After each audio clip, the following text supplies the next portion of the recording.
What is God's plan for us in the world? I've got my own plans. You're telling me He has plans too? Really? I mean, God has a plan for me. So often life just feels like this random collision of events. You know, we grow up, we go to school, we get a job, we make money, we get married, we have a family, we buy a house, we go on vacation. We do all these things, we experience all these things, but is there any overarching plan or purpose to all that? Or is life just this random series, this collision of events and experiences?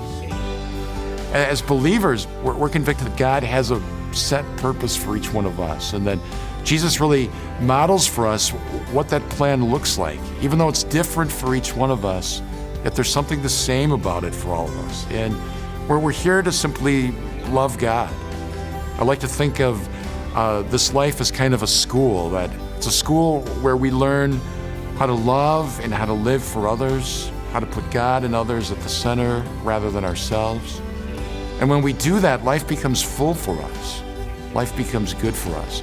Think of the moments when you were happiest. Isn't it when you were kind of taken out of yourself and you could just simply love others without any trace of self-consciousness? Maybe it was volunteering at a soup kitchen or going on a mission trip, where you felt that you were part of something bigger.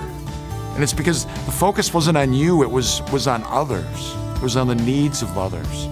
Isn't that what Jesus did when He came to earth? He served the poor and the sick and the sinners. He blessed children. He fed the hungry.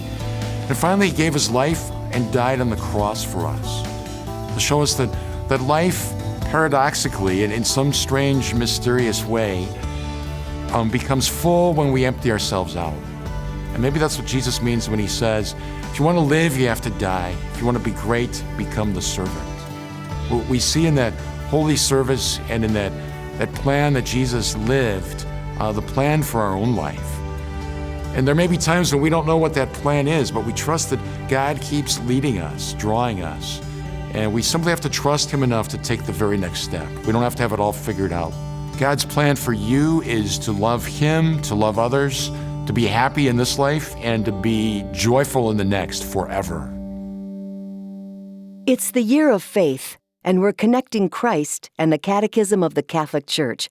Ignite your faith. Share this video with a friend and spark up a spirited conversation today. So what's the next C4 all about? We invite you to come back and see for yourself.